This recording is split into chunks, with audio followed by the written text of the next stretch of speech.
하나님 말씀은 요한계시록 22장 10절부터 15절까지 제가 읽겠습니다. 또 내게 말하되 이 두루마리의 예언의 말씀을 인봉하지 말라. 왜냐하면 그때가 가까우니라. 불의를 행하는 자는 그대로 불의를 행하고 더러운 자는 그대로 더럽고 의로운 자는 그대로 의를 행하고 거룩한 자는 그대로 거룩하게 하라. 보라 내가 속히 오리니 내가 줄 상이 내게 있어 각 사람에게 그가 행한 대로 갚아주리라. 나는 알파와 오메가요 처음과 마지막이요 시작과 마침이라. 자기 두루마기를 빠는 자들은 복이 있으니 이는 그들이 그 생명나무에 나아가며 그 문들을 통하여 그 성에 들어갈 권세를 받으려 함이로다. 개들과 점술가들과 음행하는 자들과 살인자들과 우상숭배자들과 및 거짓말을 좋아하며 지어내는 자들은 다 그 성 밖에 있으리라. 요한계시록 참 궁금한 이야기. 오늘은 15번째 시간인데요. 요한계시록으로 복받는 길이란 제목으로 말씀을 나누겠습니다. 보통 요한계시록 하면 심판하는 내용이 나오고 좀 겁이 나고 그런 게 있죠. 근데 사실 요한계시록은요, 복받는 길을 일러주시는 그 말씀입니다. 그래서 복이 7번 나오는데요. 그러니까 사실 요한계시록을 모른다면 이 복을 모르고 그냥 지나갈 뻔할 수 있는데 이 요한계시록에는 이 복의 길이 자세하게 나와 있습니다. 성경에는 복이 두 종류가 나옵니다. 그러니까 한마디로 이 세상에서 잘 되는 복이 있고요. 또 한 복은요, 하나님과 영원히 함께 한다는 그런 복. 이 두 종류의 복이 있는데 히브리 말로도 이게 두 개가 갈라지고 나눠지고요. 헬라어로도 이 두 개가 나눠지는데 히브리 말에서는 이 복을 보통 바라크라고 하는 이제 복이 있고요. 이건 사실 동사인데 명사로는 베라카라고도 하기도 하죠. 명사로는, 동사로는 바라크. 그리고 또 한 가지 복은 아슈레이라는 복이 있습니다. 이것이 이제 히브리 말이고요. 이것을 헬라어로 하면 율로기아, 동사로 하면 율로게오. 이제 율로게오는 동사, 율로기아는 명사. 그리고 이 바라크도 명사로 하면 베레카는 명사, 바라크는 동사. 이렇게 이제 히브리 말과 헬라 말이 이렇게 이제 네 단어가 되는 것이 결국은. 근데 이 복이라고 하는 이 단어가 맨 처음에 나온 것이요. 바라크. 이 복은 창세기 1장 28절에 나옵니다. 창조된 인간에게 하나님은 생육하고 번성에 복을 주시되 어떤 복이냐면 생육하고 번성하고 땅에 충만한 다스리는 그런 복. 그러니까 이 세상에서 목숨을 유지하는 동안에 아주 충만한 그런 복. 이것이 바로 이 바라크의 복이고요. 원래 이 바라크라는 것은요, 베레크라고 해서 무릎에서 나왔습니다. 무릎이란 뜻이에요. 그러니까 무릎이란 뜻은 뭘까요? 하나님의 창조 원리에 순종하면 당연히 따라오는 복입니다. 그러니까 이 복은요, 하나님의 순리대로 따라가면 이 세상에서 예수 믿거나 안 믿거나 다 받을 수 있는 거예요. 그러니까 예수 믿는 사람의 논밭에도 비가 내릴 수 있고요. 그러니까 모든 환경이 하나님의 법칙대로 살아가면 거기에 무릎을 꿇으면 그러면 받게 되는 복. 그러니까 이 세상에서 형통케 되는 복입니다. 이건 하나님이 누구에게나 주셨어요. 하나님의 법칙에 순종하게 되면. 하나님이 우리에게 주실 때는 이런 복인데요. 우리가 또 그분께 올려드릴 때 이건 이제 송축한다고 하죠. 시편에 보면 송축한다.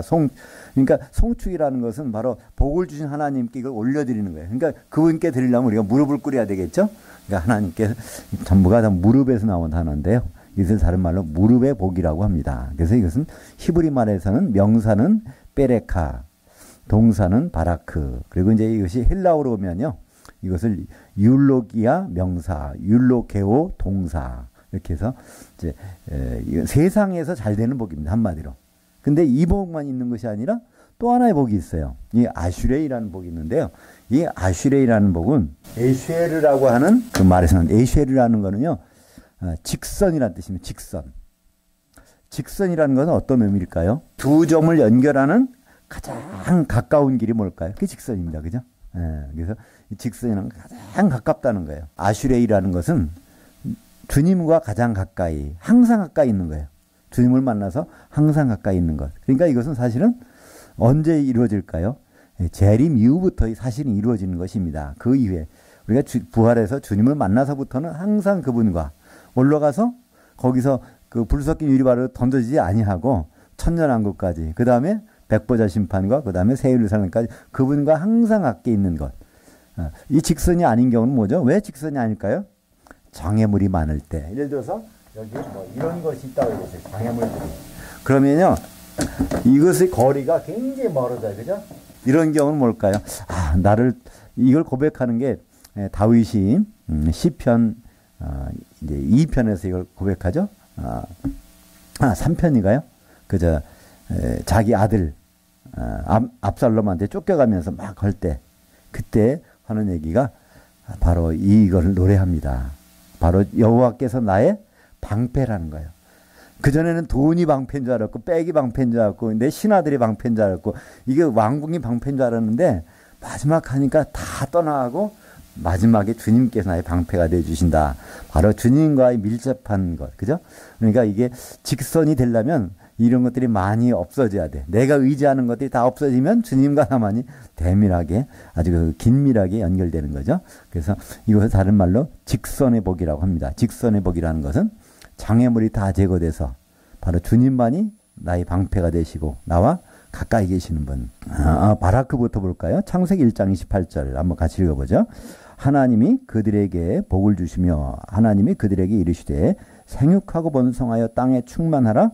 땅을 정복하라. 바다의 물고기와 하늘들의 새와 땅에 움직이는 모든 생물을 다스리라 하시더라. 이 복이 이 세상에서 잘 되는 복, 이것이 바로 이 바라크의 복입니다. 그래서 여기서 땅에 충만하라. 이 사람 내게 땅에 충만하라. 여기 명령이 떨어졌어요. 이 축복이 떨어졌습니다. 이것을 받아서 한 말이 창세기 6장 1절에 보면 뭐예요? 사람들이 땅에 충만하게 있을 때 거기서 딸들이 나매. 그래서 이 사람들이 딸이 나타나는 것. 여기서 그 축복을 받은 것이 전 세계에 흩어졌다는 거예요. 그때 여기서 나오죠. 그래서 창세기 1장 28절은 실제적으로는 우리들에게 주는 복은 아닙니다. 원칙적으로는요. 그죠? 네.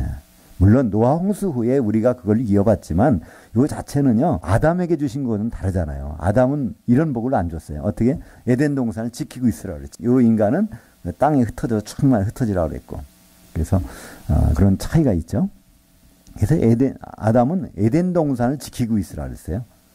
에덴이라는 뜻은 뭐죠? 기쁨. 기쁨의 동산을 지키는 걸. 하나님과 더불어서. 그런 복. 이 사람들은, 창조 인간들은 전 세계에 흩어져서 충만한 그런 복. 이렇게 나오고 있습니다. 오병이어의 사건 그거 하실 때 여기서 축복해 주는 장면이 이게 율로게오 주님이 이제 이 사람들을 축복하면서 주신 말씀. 그러니까 이 세상에 배불리 먹게 해주신 거니까 그 떡을 가지고 이 세상 것을 복을 주실 때 이 율로게오를 쓰는데 마태복음 5장 3절이 아니고 이게 제가 이 장절수를 잊어버렸는데 나중에 찾아서 이걸 조정을 하겠습니다. 그리고 이 복은요, 연보에 사용되기도 해요. 이 단어가 율로기아라는 단어가. 그러니까 이 연보라는 건 뭐죠? 세상에서 여러 가지 형편이 어려울 때 예루살렘에 있는 거기 교회 성도들이 아주 궁핍하단 말이야. 그것을 도와주는 거, 그거를 이 율로기아라는 말로 써서 그 연보하는 거를 이 단어로 쓰였습니다. 하여튼 이 율로기아라는 축복은 이 세상에서 우리가 목숨을 부지하고 있는 동안에 형통케 되는 그 복을 얘기하고 있습니다. 그런 반면에 이 아슈레이라고 하는 복, 이 복은 맨 처음에 나오는 것이 어디 나오냐면 신명기 33장 29절에 나옵니다. 한번 같이 읽어보죠. 이스라엘이여 너는 행복한 사람이로다. 여호와의 구원을 너같이 얻은 백성이 누구냐. 여기서 처음으로 아슈레이라는 게 나옵니다. 사실 이스라엘은 누구죠? 이게 야곱이 이름이 바뀌어서 이스라엘 된 거잖아요. 근데 신명기를 기록할 때는 야곱은 죽은 사람이에요. 지금 누가 남았어요? 그 후손들이 남았어요. 그 이 사람들이 행복하다는 거예요. 근데 사실 이 신명기를 기록할 때 이 사람들이 행복합니까? 세상적으로는 그냥 광야에 가서 먹을 것도 별로, 그죠? 겨우 만나나 먹고 뭐나 먹고 이게 아니란 말이에요. 그죠? 이들이 앞으로 받을 것을 미리 얘기하고 있는 것이죠. 다시 이제 잠들었다가 죽었다가 이제 그 후손들이 받게 될 그 복을 여기서 아슈레이, 그래서 행복하다고 얘기합니다. 그들이 부활해서 받을 복을 얘기하고 있는 것입니다. 그리고 이 아슈레이라는 복이 어디 또 우리가 잘 아는 데 나오냐면요. 시편 1편에 보면 누가 복이 있다고요? 여호와의 말씀을 주야로 묵상하는 자로다. 그때 묵상이란 단어는 하가인데 하가. 이건 여러 가지 뜻이 있는데요. 뭐 중얼거린다는 뜻도 있고 또 꼼꼼히 따져본다는 뜻이 있는데 시편 1편에서는 꼼꼼히 따져본다는 뜻입니다. 하나님 말씀을 그냥 지나치는 것이 아니라 꼼꼼히 따져보는 사람이 이 아슈레이 복이 있다는 거예요. 바로 주님과 영원히 함께할 수 있는 복을 갖게 되는데 이 아슈레이 복이 맨 마지막에 구약 성경에서 맨 마지막으로 기록된 것이 다니엘서 12장입니다. 12장 이제 12절이 나오는데 후 3년 반이 끝나고 기다려서 주님 오실 때까지 기다리는 사람이 아슈레이 복이 있다. 주님을 만나는 복을 얘기하고 있습니다. 이것이 신약에 와서는 마카로이스라는 단어로 바뀝니다. 헬라어로는 마카로이스. 복수가 되면 마카로이. 그래서 마카로이스는 단수, 마카로이는 복수인데요. 마태복음 5장 11절, 12절 한번 같이 보죠. 나로 말미암아 너희를 욕하고 박해하고 거짓으로 너희를 거슬려 모든 악한 말을 할 때 너희에게 복이 있나니 기뻐하고 즐거워하라. 하늘들에서 너희의 상이 큼이라. 너희 전에 있던 선지자들도 이같이 박해하였느니라. 결국 이렇게 해서 결국 죽게 되는 거예요. 그죠? 죽게 된 사람들한테 이 복이 있다는 거예요. 그렇다면 뭐죠? 부활에서부터 이게 누리게 되는 복을 이게 사실은 마카로이스의 복입니다. 그래서 마카로이스 복은요, 이 세상에서 맛보지 못할 수 있어요. 사실 맛보기 힘들어요, 오히려. 근데 이게 좋은 점은 뭐냐면요, 그 앞으로 받을 그것을 보장해 놨기 때문에 그새 이 세상에서 기분이 좋은 거죠. 그죠? 내가 지금 돈이 없는데 어떤 사람이 수표를 갖다 줬어. 근데 이 수표가 발행되는 날, 쓸 수 있는 날짜가 앞으로 뭐 1년 후에 안주다. 그러면 그 돈이 1년이 지나면 나온다는 걸 알기 때문에 든든하잖아요. 그죠? 그것처럼 이 마카로이스 복, 아슈레이 복은요, 그것이 확실하다는 걸 알게 되면 그럼 오늘 행복한 거예요. 그죠? 그것 때문에 행복하다는 것입니다. 그래서 이 요한계시록 14장 13절에 여기에 이 마카로이스의 복이 나오는데요. 한번 그걸 볼까요? 프린트물 왼쪽에 밑에 있습니다. 요한계시록 14장 13절. 주 안에서 죽는 자들은 복이 있도다 하시매 그 영이 이르시되 그러하다. 그들이 수고를 그치고 중간에 쉬리니. 그러니까 이 마카로이스 복, 아슈레이 복은 언제 복이에요? 죽은 다음에 맛볼 수 있는 복이란 말이에요. 그죠? 그러니까 죽은 다음에 맛볼 수 있는 복은 누구에게 유용할까요? 부활할 사람들에게는 이것만큼 좋은 것이 없어요. 그죠? 그러니까 그것이 확실하다면 죽기 전에도 우리는 행복해요. 그죠? 그죠? 그래서 바로 이 바라크라든가 율로게아란 이런 복은 세상에서 형통한 복. 그리고 여기에서 아슈레이, 마카리오스라는 복은 요한계시록에는 이 복밖에 안 나와요. 이 세상에서 형통한 복은 아예 단어조차가 없어요. 요한계시록엔 전부가 마카리오스의 복밖에 없습니다. 근데 몇 번 있다고요? 7번 나옵니다. 그래서 오늘 제목이 요한계시록으로 복받는 길이란 제목인데요. 이 복받는 길이 요한계시록에서는 7번이 나옵니다. 그래서 이제 두 번째 항목에 행복의 길 7가지라는 제목으로 7개의 요한계시록에 나오는 7구절들을 우리가 살펴보도록 하겠습니다. 우리는 보통 복하고 행복하고는 차이가 뭘까요?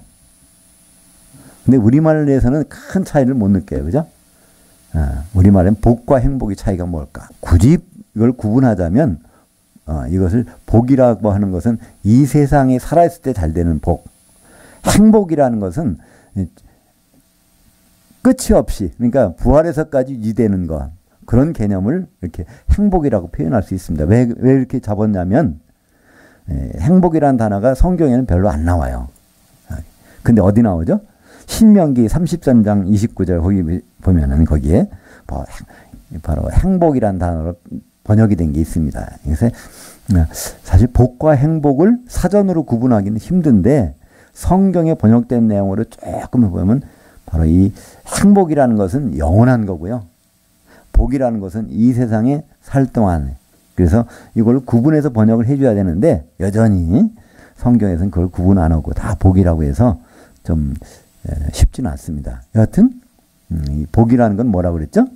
직선. 그러니까 이 요한계시록에서 나오는 복이라는 마카리오스는 그건 직선의 복이라는 뜻입니다. 그죠? 직선이라는 건 뭐라고요? 두 점 사이를 연결하는 가장 가까운 것.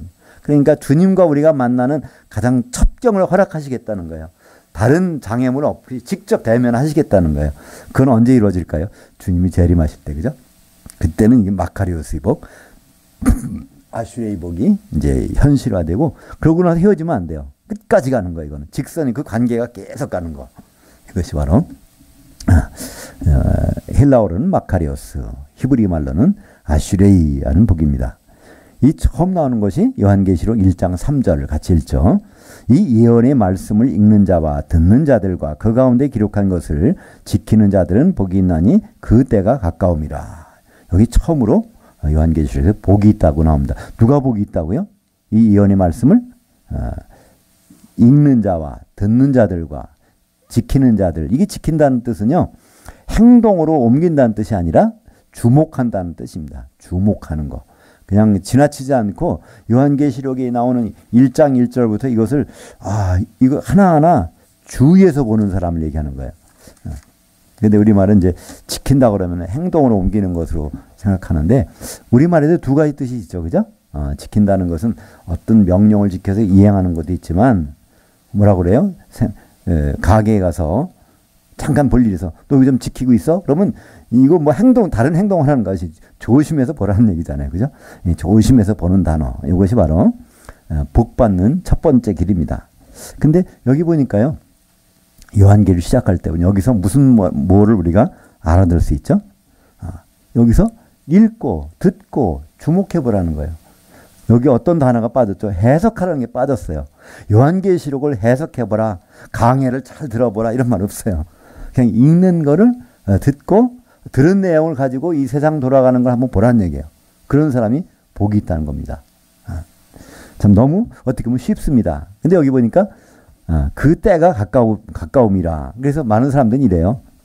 이 때가 가깝다는 걸 뭐라고 생각하죠? 주님이 오실 때가 가까웠다고 생각해요. 요한계시록을 종말론으로 국한해서 보면 주님 오실 때가 가까웠다고 생각합니다. 근데 사실은 이 말씀이 언제 기록됐어요? 지금부터 1900여 년 전에 기록됐는데 지금도 아직 안 오시잖아요. 그렇다면 요한계시록 이 말씀은 뭘까요? 때가 가까우니까 조심해서 보란 얘기예요. 왜 그럴까요? 요한계시록은 주님의 재림 상황만 기록한 것이 아니라 요한계시록은 무엇이 기록되어 있어요? 바로 초대교회부터 쭉 벌어지는 일, 주님의 재림의 날이 현장에서 벌어지는 일, 그다음 그 이후에 될 일을 세 가지가 다 있단 말이에요. 그러니까 우리 지금 시점에서는 과거와 현재와 미래가 다 들어가 있는 거예요. 한마디로 요한계시록이 나오는, 그러니까 초대교회 시작할 때 일들부터가 다 기록되어 있으니까 요한계시록에 기록된 그 내용들이 바로 나온단 말이에요. 예를 들어서 이 버가모 교회는 누가 나오죠? 안티바가 나오죠? 안디바라는 사람이 어떻게 했어요? 순교를 당하잖아요. 사실 안디바는 실존 인물이 아니란 말이에요. 안디바라는 사람이 없었어요.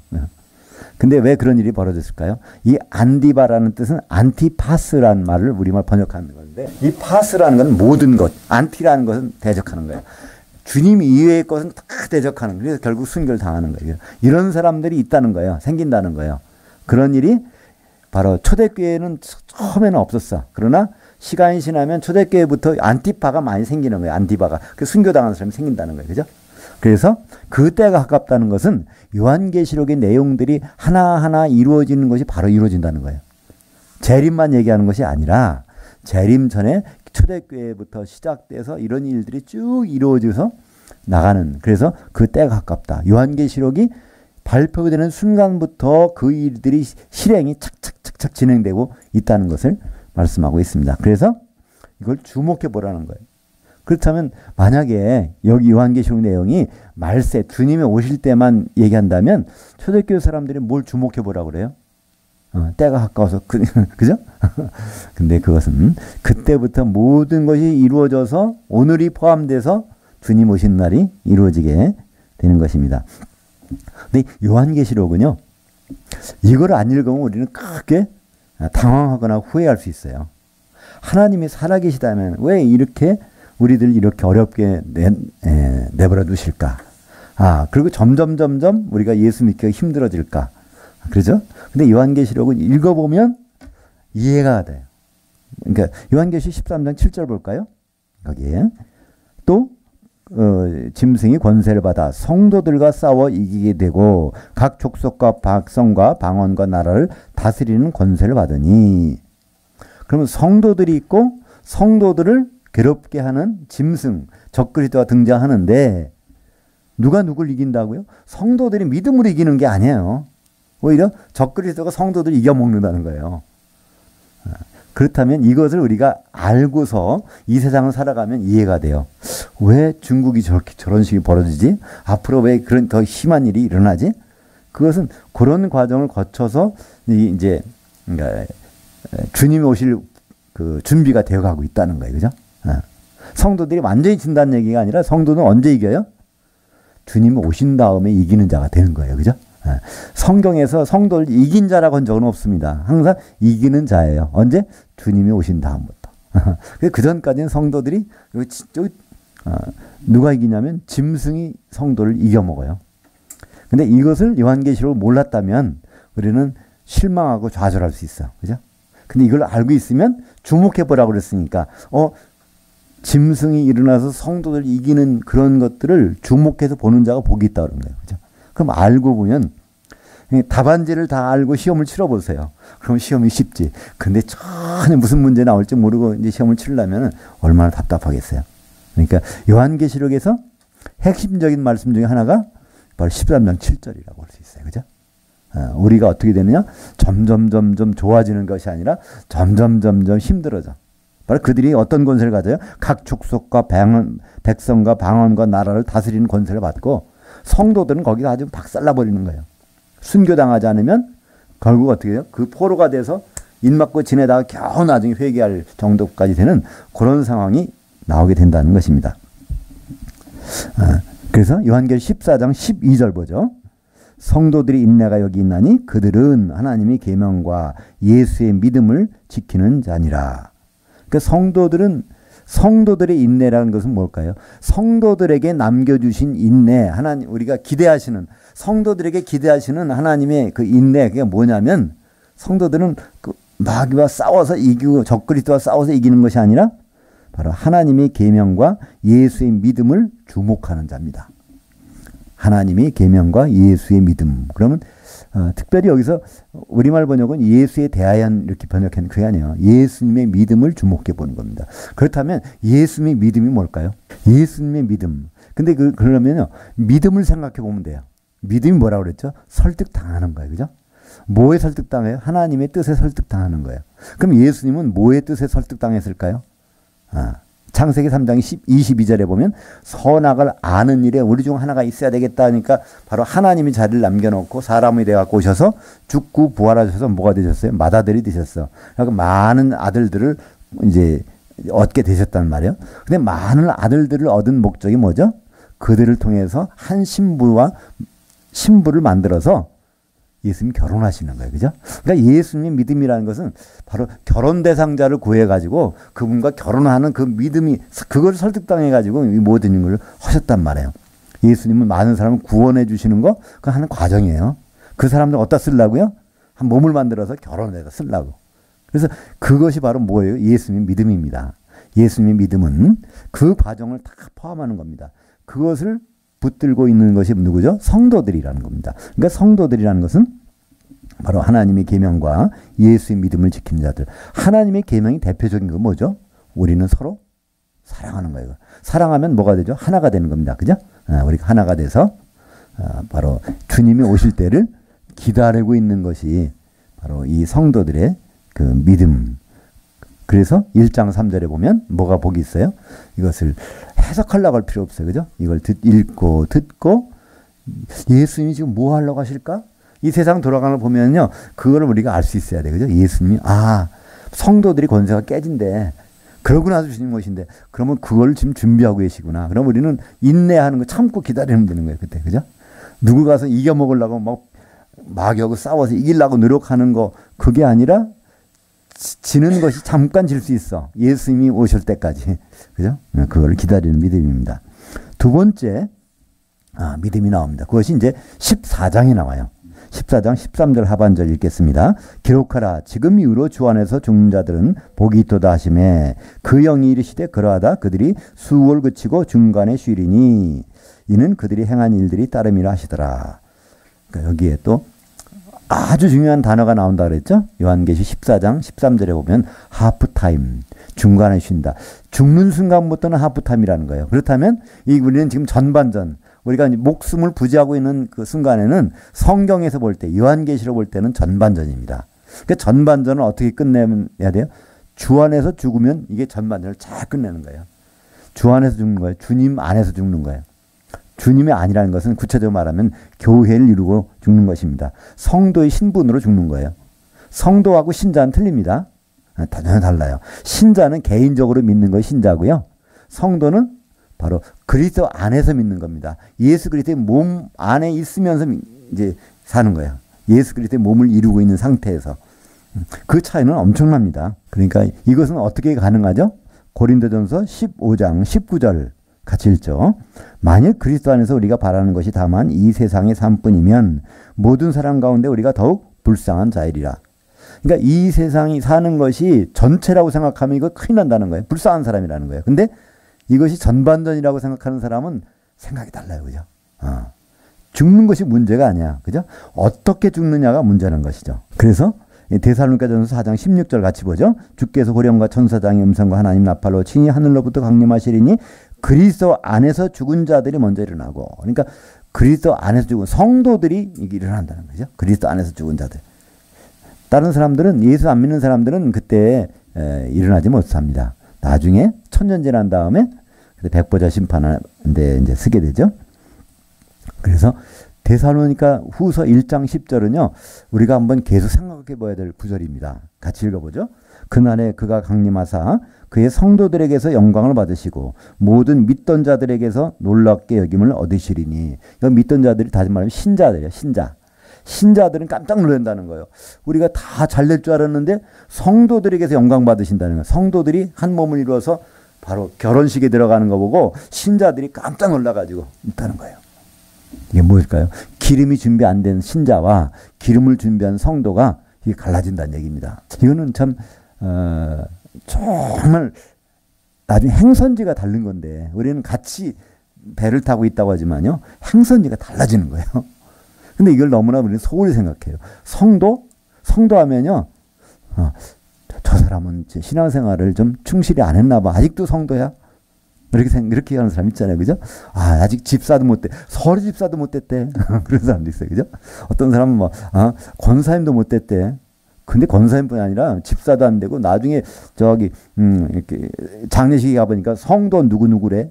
이렇게 생각하는데요. 이 성경에서 성도라는 것은요, 아주 최고의 위치입니다. 예수님의 몸을 이루는 한 지체가 됐다는 뜻입니다. 성도라는 뜻은요. 네. 그래서 그런 사람과 그 신자, 그냥 개인적으로 믿는, 다른 사람과 관계없이 믿는 거, 이건 신자인데 예수님 만나서부터는 완전히 달라진다는 겁니다. 기름이 있으면 한 덩어리가 될 수 있어요. 뭉쳐서, 그죠? 기름이 없으면 거기서 한 몸을 이룰 수가 없으니까 바로 불 섞인 유리바다에 던져져서 1000년 동안 이를 갈게 되는 사태가 벌어지게 되는 것입니다. 그러니까 오늘 두 번째 복은 뭐가 있어요? 주님 안에서 죽는 거고요. 다른 말로 성도로서 죽는 겁니다. 성도로서. 아무리 내 장로님으로 죽는다, 권사님으로 죽는다, 그건 의미가 없어요. 성도로서 죽느냐, 신자로서 죽느냐에 따라서 큰 차이가 나타난다는 것입니다. 세 번째 복은 16장 15절에 있네요. 같이 보죠. 보라, 내가 도둑같이 오리니 누구든지 깨어 자기의 옷을 지켜 벌거벗고 다니지 아니하며 자기의 부끄러움을 보이지 아니하는 자는 복이 있도다. 이때도 복이 마카리오스의 복입니다. 직선의 복, 주님과 함께하는 복, 영원히 헤어지지 않는 복, 주님과 만나서 영원히 헤어지지 않는 복이 바로 이 마카리오스 복인데요. 누가요? 바로 이 벌거벗지 않는 거예요. 수치를 가리는 겁니다. 맨 먼저 수치를 가림을 받은 사람이 아담과 하와죠.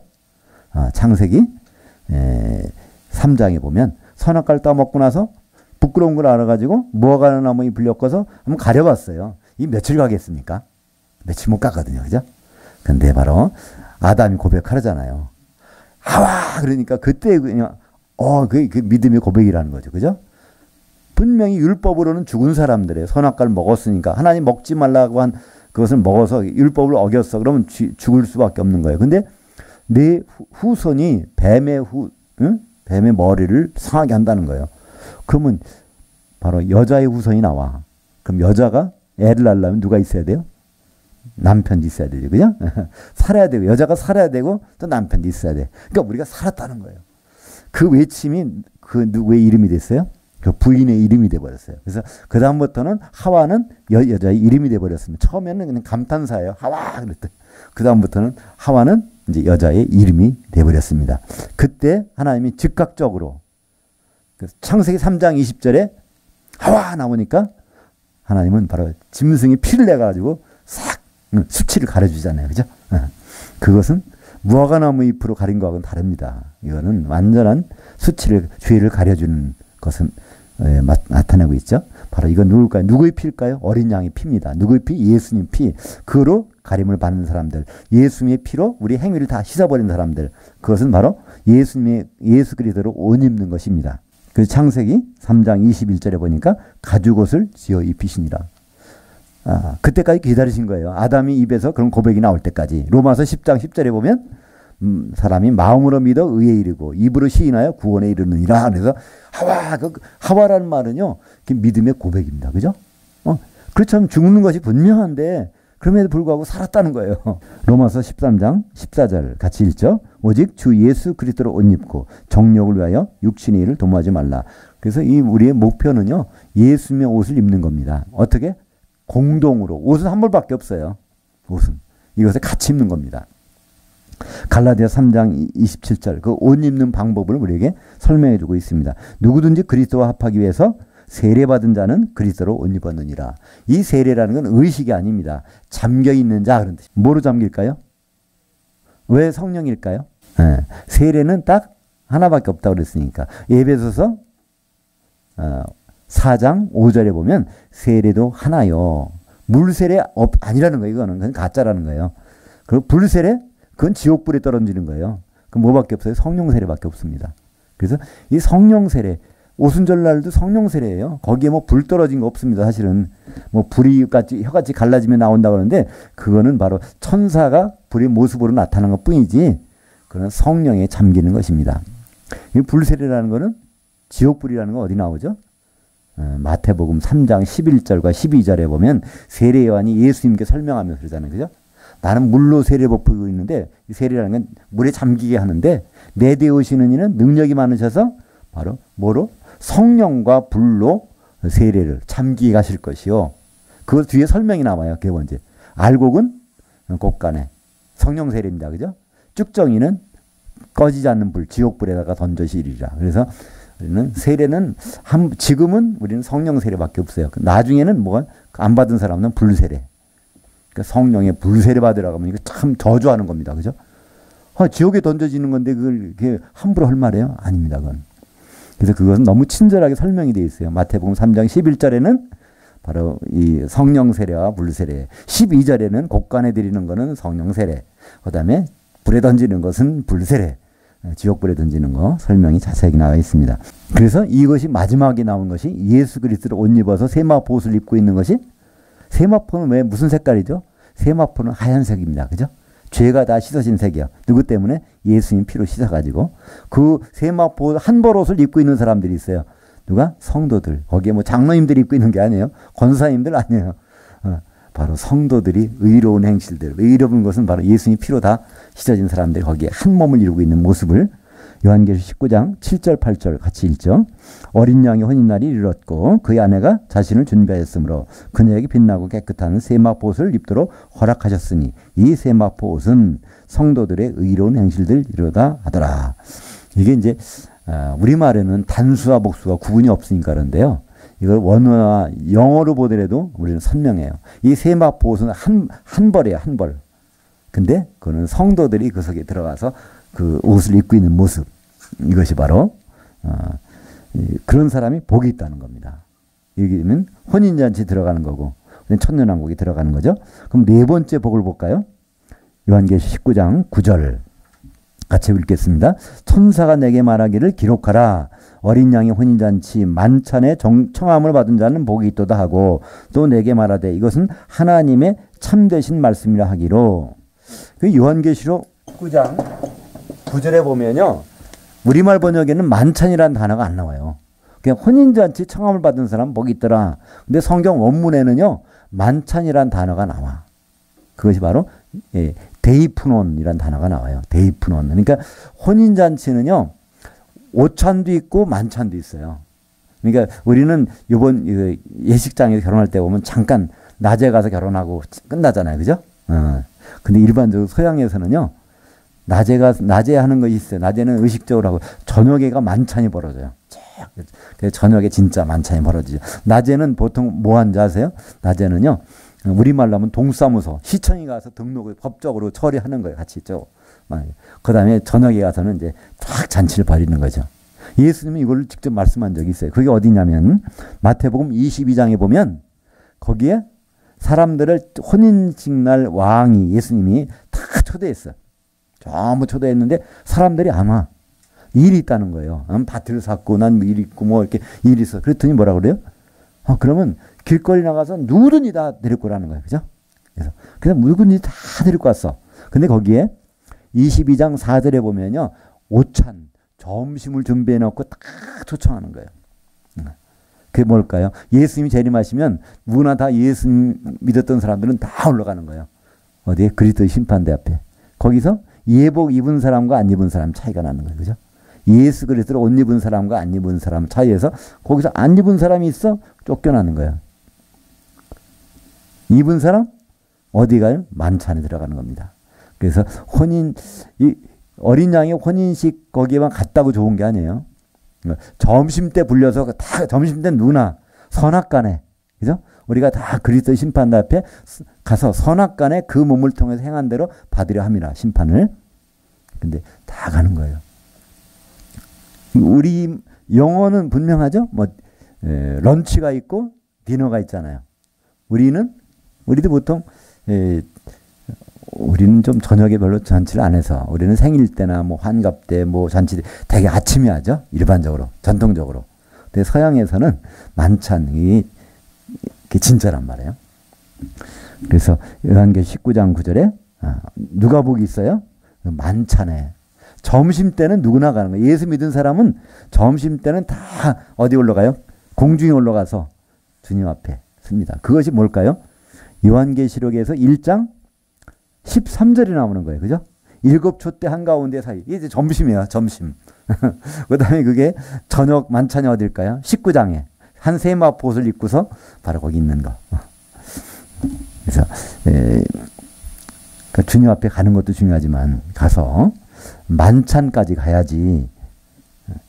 오찬만 갔다가 불 섞인 유리바다로 던져지면 그 좀 말이 되겠습니까? 오찬이 뭐라고요? 아리 스톤. 만찬이 데이. 우리는 만찬까지 가야 됩니다. 근데 만찬 갈 때 뭐가 필요하죠? 예복. 예복은 뭐로 입을 수 있어요? 그리스도로 옷 입으려면 성령 세례 가운데 갈라디아 3장 27절에 바로 성령 세례 받은 사람들은 그리스도로 옷 입었느니라. 그 예복이 있어야 돼요. 그러니까 성령이 왜 중요하냐면 기름이 왜 중요하냐면 만찬에 갈 때는 그게 없으면 안 돼요. 그죠? 점심 때는 다 불러드려요. 길거리 있거나 어디 가나 다 불러드려. 그러나 저녁에는요. 만찬에서는 그게 예복이 없으면 그리스도로 옷을 입지 않은 사람들은 다 쫓겨나기 마련입니다.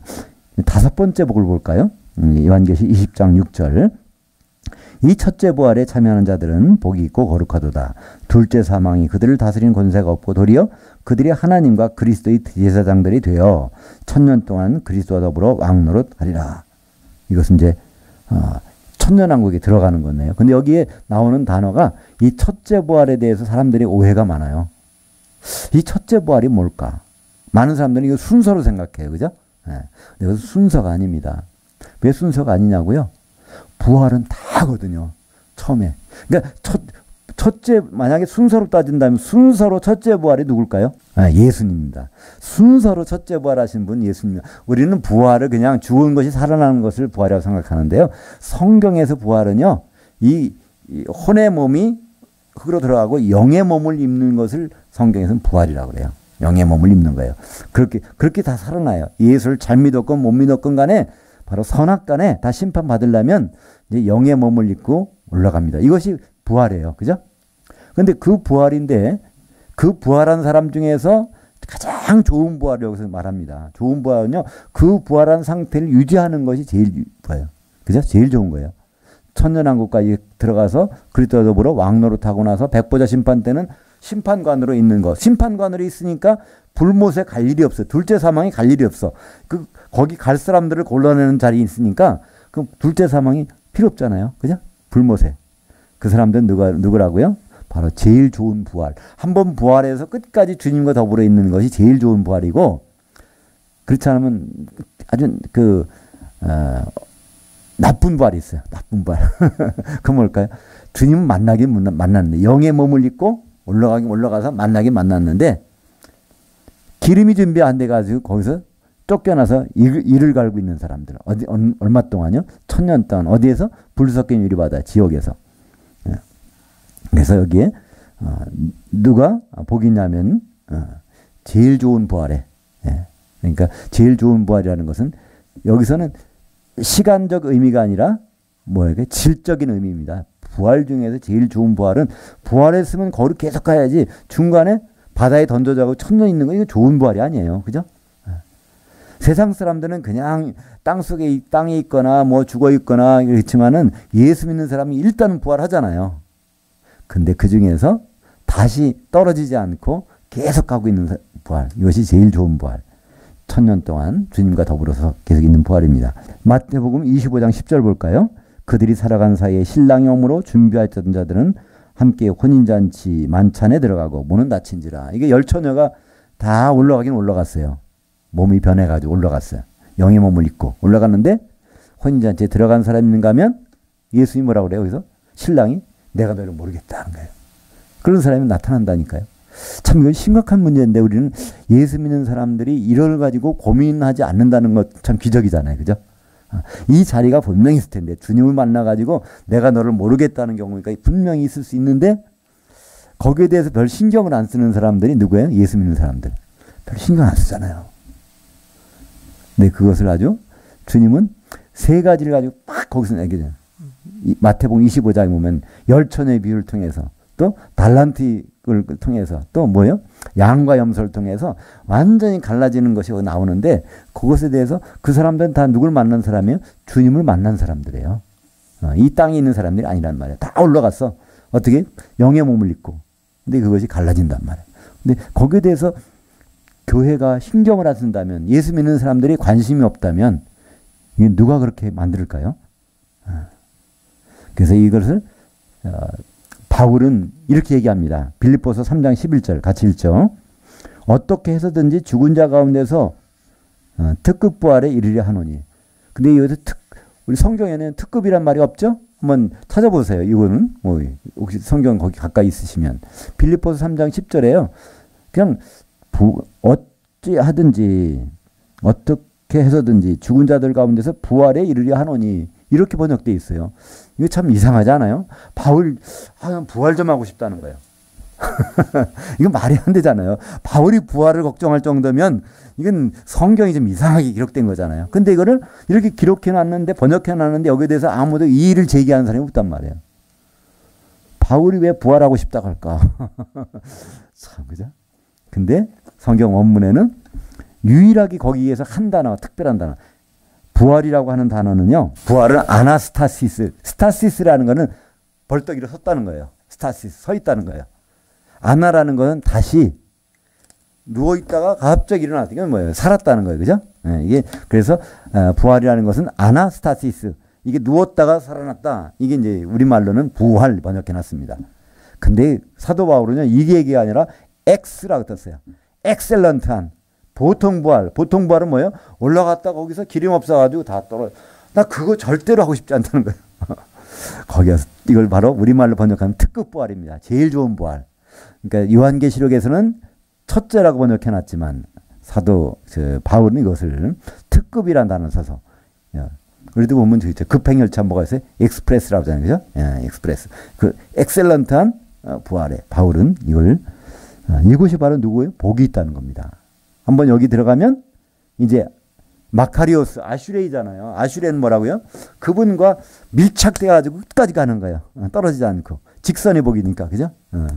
주님 만나서 떨어질 일이 없어. 근데 이 특급 부활이 아니라면 만났다가 다시 지옥불에 던져지면 떨어지는 거예요. 그죠? 아슈레이가 아니에요. 그죠? 마카리오스가 아니야. 여섯 번째 보겠습니다. 요한계시록 22장 7절. 보라 내가 속히 오리니 이 두루마리 예언의 말씀을 지키는 자는 복이 있으리라 하더라. 근데 여기 가만히 보면 첫 번째 복하고 비슷하잖아요. 첫 번째는 뭐라고 돼 있어요? 예언의 말씀을 읽는 자와 듣는 자들과 이것을 지키는 자, 주목하는 자가 복이 있다 이렇게 돼 있어요. 때가 가까움이라. 그러니까 요한계시록에 있는 내용들이 하나하나 다 이게 이제 이행되고 있다는 그런 일이 반드시 이행된다는 것을 말씀하고 있는데 그거를 주목하는 자. 근데 여섯 번째는요. 뭐가 나옵니까? 주님이 오시겠다는 얘기 나왔어요. 그러니까 내가 올 테니까 준비하고 있으라는 뜻이 여기 들어가 있습니다. 그죠? 그냥 주님을 그냥 기다리는 것이 아니에요. 준비하고 기다려. 뭘 준비해요? 결혼할 준비를 하고서 기다리는 겁니다. 우리가 예수 믿는 분들이 되게 내가 예수님 피로 구원받았어. 그럼 죽으면 천국 가야지. 이런 생각을 가진 사람은 예수님과 결혼할 준비를 할까요? 할 필요를 전혀 못 느끼잖아요. 근데 여기서 예수님은 내가 속히 오리니. 만약에 우리가 죽어서 천국 가서 주님과 같이 있다면 예수님이 이런 말씀 할 필요가 없잖아요. 내가 속히 오리니. 나 만날 준비 좀 하라는 거예요. 속히 오니까. 그렇기 때문에 여기서는 요한계시록은 이 경우에 특별히 무슨 의미일까요? 다른 거 신경 쓰지 말라는 겁니다. 우리는 참 성경책이 이렇게 두꺼워요. 66권입니다. 구약 39권, 신약 27권. 근데 이 중에서 여기서는요, 다른 성경책도 많이 읽어봐라. 이런 얘기 없어요. 그죠? 신약 성경 처음부터까지 다 읽어봐라. 그런 얘기 없어요. 바로 이 예언의 말씀, 요거 요한계시록의 내용을, 요거를 요걸 가지고 나를 기다리라는 얘기예요. 여기 있는 내용을 가지고. 근데 우리는 이거는 성이 안 차. 요한계시록 정도는. 적어도 구약서의 스가랴서도 봐야 되고 다니엘서 봐야 되고 예레미야서 봐야 되고 이사야서 봐야 되고 에스겔서 봐야 되고 그래야 뭐 좀 우리가 그렇게 실력이 많은 것 같이 느껴지는데요.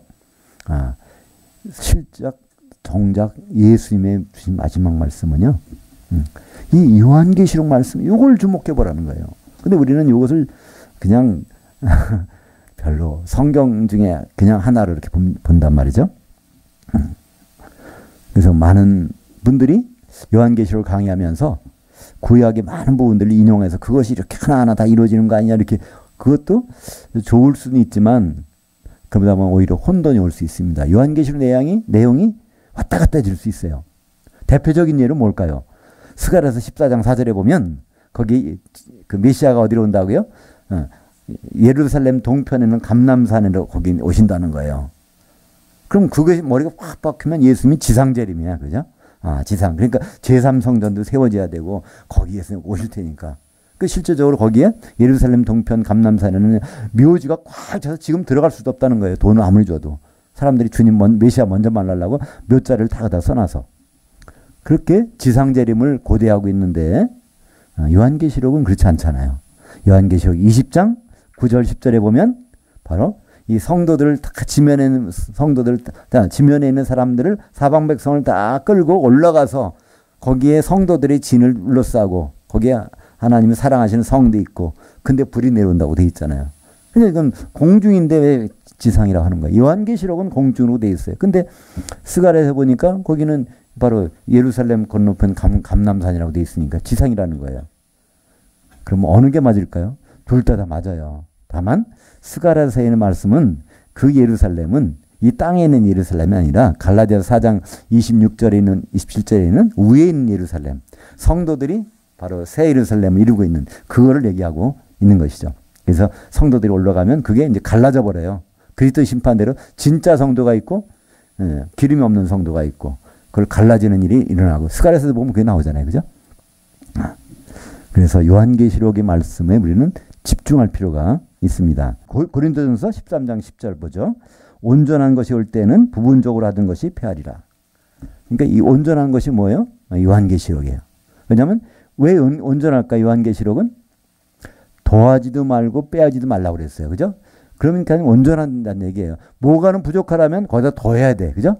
뭐가 좀 잘못됐다면 그걸 빼버려야 돼. 근데 요한계시록의 내용은 22장 18절 19절에 보면 더할 수도 없고 뺄 수도 없어. 그러면 온전한 거예요. 그럼 온전한 것이 올 때는 부분주의하던 것이 패한다는 거예요. 이 말씀이 뭐죠? 거기 보면 예언과 방언과 다 패한다는 거예요. 그것이 나빠서 패하는 것이 아니라 온전한 것이 왔기 때문에. 그래서 우리는 집중해서 요한계시록 내용을 보게 된다는 건데 지금 우리는 다른 데 자꾸만 신경을 많이 쓰려고 그래요. 그죠? 다른 걸 가지고 신경을 쓰는데요. 우리가 집중할, 주목할 것은 바로 요한계시록의 내용입니다. 22장 10절 보겠습니다. 또 내게 말하되 이 두루마리의 예언의 말씀을 인봉하지 말라. 왜냐하면 그때가 가까우니라. 여기서 인봉하지 말라. 대표적인 예언서 다니엘서는요. 다니엘서 12장 9절에 보면 뭐라고 돼 있어요? 이걸 봉함하라 그랬어요. 마지막 때까지 봉함하라. 대표적인 예언서가 봉함하라고 돼 있는데 신약의 대표적인 예언서, 마지막 예언서 이거는 봉함하지 말아라. 그러니까 우리는 봉함하라는 거는 자꾸 열어보려고 그러고 이거 봉함하지 말라고 해서 이걸 보야 되는 거는 자꾸만 딱해 보려고. 그러니까 사람은 우리 사람들은 좀 그런 게 있는 것 같아요. 그죠? 뭐 세상적으로 청개구리가 그랬다 그러죠? 하지 말라는 쪽만 반대로 했던 그런 그 동화가 있는데 성경에서 요한계시록은 봉함하지 말라고 돼. 인봉하지 말라. 다니엘은 그건 덮어두라. 마지막 복입니다. 22장 14절 같이 보죠. 자기 두루마기를 빠는 자들은 복이 있으니 이는 그들이 그 생명나무에 나아가며 그 문들을 통하여 그 성에 들어갈 권세를 받으려 함이로다. 요한계시록에는 복이 7가지 나오는데 마지막 복입니다. 이건 뭐야? 자기 두루마기를 빠는 자들. 이 두루마기는 뭘까요? 자기 행위예요. 그죠? 이 겉옷이라는 것은 자기의 신분, 행위를 나타냅니다. 이것을 빠는 자들. 이게 뭐가 잘못됐다는 거야. 근데 이것을 빨면 돼요. 누구의? 요한계시록 7장 14절에 보면 흰옷 입은 자들이 나와요. 뭐에 빨아서? 어린 양의 피에 빨았다는 거예요. 그죠? 바로 어린 양의 피에 빨면 그건 뭘까요? 회개하는 걸 말하죠. 그죠? 우리는 주님이 원하는 길로 못 갈 수도 있어요. 잘못 갈 수도 있단 말이에요. 왜 그럴까요? 우리의 운명은 전 3년반 후 3년반의 쭉 운명은 짐승이 누굴 이기게 돼 있어요? 성도들 이기게 돼 있단 말이에요. 오늘 보니까 13장 7절에. 그래서 우리는 심지어 뭐가 사로잡힐 자는 사로잡히고 이게 사로잡힐 자는 누구죠? 바로 이제 7개 교회 중에서 두아디라 교회, 사대 교회는 3년을 지나가려니까 굶어 죽지 않으려면은 짐승의 표를 받을 수밖에 없어요. 그러니까 짐승에게 사로잡힌 자들이에요. 그들은. 그죠? 우상 숭배하고 사로잡힐. 그 자들은 그렇게 할 수밖에 없다는 거예요. 그리고 칼에 죽을 자는 칼에 죽는다는 거예요. 순교당할 자, 서머나 버가나면 순교당한다는 거예요. 그러나 그거는 괜찮다는 겁니다. 뭐만 하면? 돌이키기만 하면. 그죠? 요한계시록 13장 10절과 10절을 보겠습니다. 사로잡힐 자는 사로잡혀갈 것이요 칼에 죽을 자는 마땅히 칼에 죽을 것이니 성도들이 인내와 믿음이 여기 있느니라. 그러니까 성도는 이것을 지켜볼 수밖에 없다는 거예요. 그리고 이 믿음은 누구의 믿음일까요? 우리 믿음이 아니에요. 예수님의 믿음을 예수님이 어떤 스케줄을 갖고 계신지 그거를 끝까지 지켜보는 거예요. 그러면 이거 우리는 지금 먹고 살기 위해서 할 수 없이 짐승의 표는 받았지만 기회가 있다는 겁니다. 어떤 기회요? 바로 회개하는 기회. 회개하는 기회. 그것을 다른 말로 두루마기를 빠는 자. 이렇게 되면 복이 있다는 거예요. 복은 뭐라고 그랬죠? 마카리오스 또 여기 아슈레이. 주님과 만나서 끝까지 가는 거. 다시 다로 지옥이나 다 떨어지지 않고 그죠? 끝까지 가는 거. 뭐한 사람이 사로잡혔어도 표를 받았어도 바로 회개만 하면. 근데 우리는 다 회개할 것 같죠? 근데 요한계시록 보면요. 그들이 회개하지 아니하더라. 회개하지 아니하더라. 참 많이 나와요. 마지막이 되는데도 그게 참 쉽지 않은가 봐요. 그래서 뭐가 필요할까요? 성도들이 있는 게 필요한 것 같아요. 그죠? 혼자는 도저히 불가능하지만 성도들이 있어서 이때다. 두루마기를 빨면 복이 있다는데 어디 들어가요? 그 성에 들어간다는 겁니다. 그 성 밖은 어디죠? 불못입니다. 그러니까 우리는 지옥은 불바다라고 그러죠. 불바다. 바다는 일반적으로 바다는요 육지가 접해 있는 것이 없어. 그죠? 자, 근데 못이라는 건 뭐가 있어요? 옆에 육지가 있어요. 그죠? 땅이 있어요. 새 땅. 못. 그러니까 같이 있는 거예요. 그러니까 새 예루살렘이 이렇게 투명하잖아요. 그죠? 근데 그 바깥에 불못, 그러니까 이 참 새 예루살렘에 들어가 있으면 아마 불못은 안 보는 게 다행일 것 같아요. 그죠? 안 보일 것 같아요. 밝은 데서는 어두운 게 안 보이잖아요. 근데 불못에 있는 사람들은 이 새 예루살렘이 너무 잘 보일 것 같아요. 그죠? 왜냐면 투명하니까, 이 투명하다고 돼 있어요. 수정같이 맑다는 얘기는 투명하다는 거예요. 벽옥인 벽옥인데 보석으로 돼 있는데 보석이 투명한 보석이라는 거예요. 그래서 안에 황금길이 다 보이는 거예요. 그래서 이 예루살렘을 쭉 보면 금색으로 나타난다는 거예요. 안에 금이 다 투명해서 보이니까. 근데 바로 바깥은 이제 불못입니다. 바로 그것에 안 들어가는 최종적인 복, 그 두루마기를 빠는 자들입니다. 그래서 우리는 요한계시록을 쭉 보면요, 복 받는 길이 너무나 쉬워요. 사실은 몰라서 그렇지, 알면은 참 쉬운데 복 받는 길을 너무나 어렵게 생각하고, 무엇보다도 우리는 요한계시록 하면은 아우 심판 어떻게 견디나, 그죠? 아, 그 악한 것들이 나오고 전쟁이 일어나고 어떻게 견디나, 기근이 있고 어떻게 견디나 그러는데, 그거는 아무 염려하지 말라는 거잖아요. 그냥 인내를 가진다는 거예요. 그리고 믿음을, 예수님의 믿음, 예수님의 스케줄을 우리가 기다리고 있으면 그때 이 길들이 열리게 되어 있습니다. 오늘 제목처럼 요한계시록으로 복 받는 길. 요한계시록은 저주가 무서워서 보는 게 아닙니다. 요한계시록은 복 받는 길을 우리가 찾아나기 위해서, 아무리 힘든 어디에 들어가서도요, 길만 제대로 만나면 나올 수 있어요. 근데 길을 모르고 그 속에 들어갔다가는 어떻게 되죠? 앞으로 있을 여러 가지 일들, 그런 일들에서 우리는요, 복 받는 길만 알고 있다면 이 길로 가는 것은 어렵진 않을 것입니다. 기도하겠습니다. 하나님 아버지 감사합니다.